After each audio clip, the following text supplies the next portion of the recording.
ខ្មោចថៃមកទៀតហើយអញ្ចឹងខ្ញុំដាក់ខ្មោចថៃដោយសារពីមុនមានខ្មោចផងមានសលីងផងពេលលើកនេះខ្លាំងជាងមុនទៀតបានចាក់សម្លេងឮខ្លាំងចេញពីរថយន្ត4រថយន្តធំ4ដែលបញ្ឈរគ្នាទល់មុខដែលបញ្ឈរទល់មុខនឹង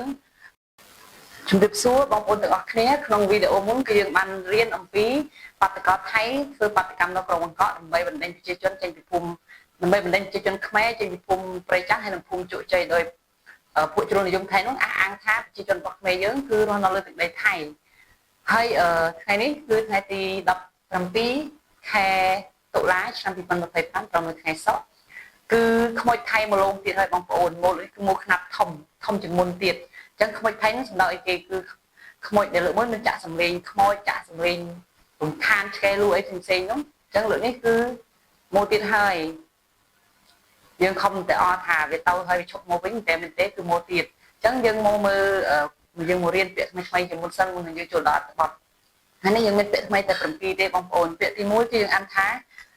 volume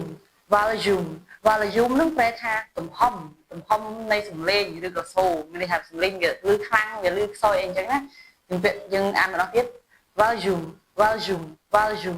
ពាក្យទី2យើងអានថា opposite នឹងមានន័យថាទល់មុខឬក៏ផ្ទុយគ្នាពាក្យទី3យើងអានថា disturb មានន័យថាឆាវអុកឡុកពាក្យទី4យើងអានថា resident មានន័យថាអ្នកស្រុកអ្នកដែលមានផ្ទះសម្បែងនៅកន្លែងហ្នឹងគេហៅថា resident ពាក្យទី5យើងអានថា according to នឹងប្រែថាតាមរយៈអីមួយវាជាភ្នាក់ preposition ពាក្យទី6គឺអានថា system នឹងប្រែថាប្រព័ន្ធបណ្ដាញសង្គមប្រព័ន្ធផ្សព្វផ្សាយប្រព័ន្ធអីចឹងសំដៅលើប្រព័ន្ធកម្មវិធីអីមួយ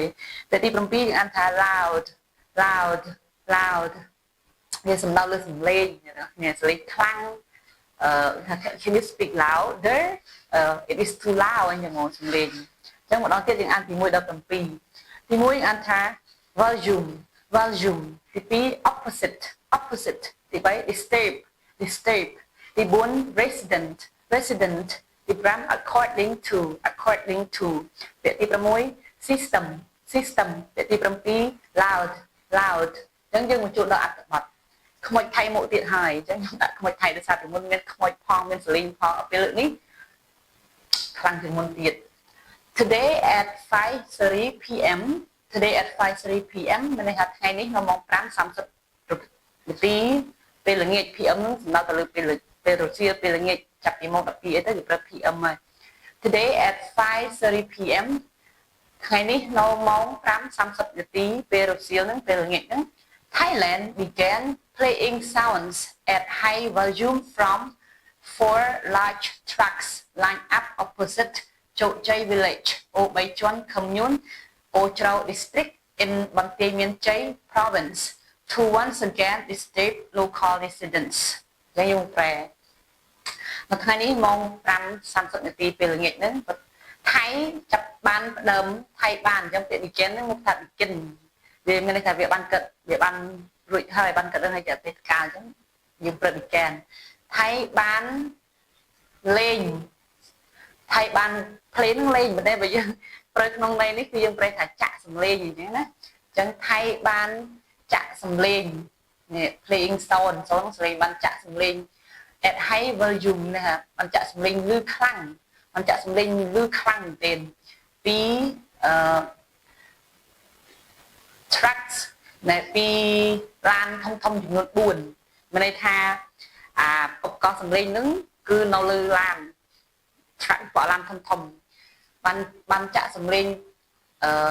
ឮខ្លាំងចេញពីឡានធំចំនួន4ដែលបញ្ឈរ line up ហ្នឹងពាក្យថា line up ហ្នឹងបើយើងប្រើជាមួយសិស្សរៀនសិស្សគឺ line up មានថាត្រង់ជួរដល់ពេលយើង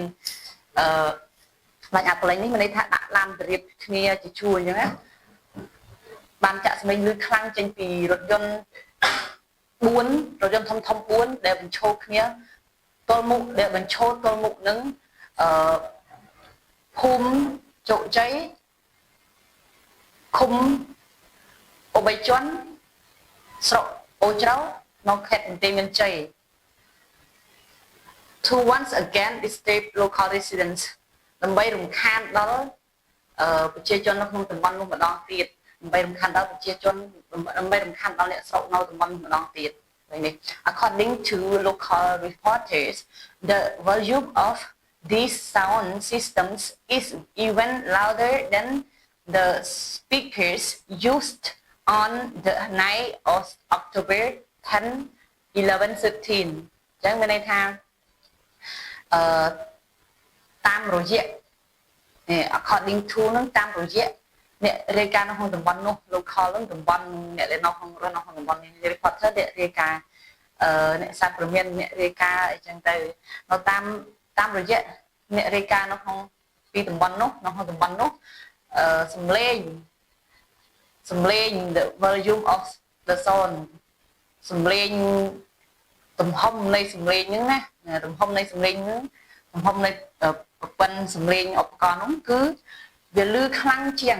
louder loud ហ្នឹងវាលឺតែដល់ពេលយើងប្រែជាលក្ខណៈប្រៀបធៀបកន្លែងនេះ even louder than គឺវាលឺខ្លាំងជាងសំឡេងនេះឧបករណ៍សំឡេងដែលបានប្រើនៅថ្ងៃទីនៅយប់ទី13 10 11 12 13អញ្ចឹងសរុបមកវិញថ្ងៃទី17ហ្នឹងថ្ងៃសុក្រសាមញ្ញគឺថៃបានយកឧបករណ៍សំឡេងដឹកមកដោយឡានធំចំនួន4មីក្រូអ្នកនរបានឃើញហើយក្នុងប្រព័ន្ធផ្សព្វផ្សាយរបស់យើងគឺផ្សព្វផ្សាយមែនទែនធំឡានដឹកទំនិញធំ4ឡានធំ truck ហ្នឹងហើយ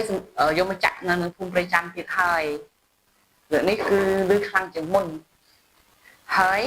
តរៀបជួរគ្នាហើយដាក់សលេងខ្លាំងយើងគិតមើលទៅយើងអាចសម្រានលក់អត់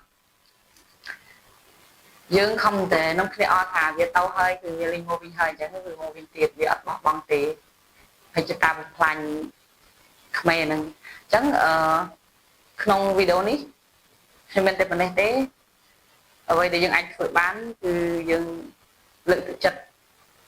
បងប្អូនយើងដែលរស់នៅក្នុងភូមិជោគជ័យហើយនិងភូមិព្រៃច័ន្ទហើយនឹង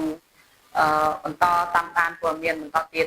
ចាអរគុណច្រើនបងប្អូនអ្នកដែលបានតាមដានការបរៀនរបស់ខ្ញុំពីដើមដល់ចប់ជួបគ្នាក្នុងវីដេអូក្រោយអរគុណច្រើនជម្រាបលា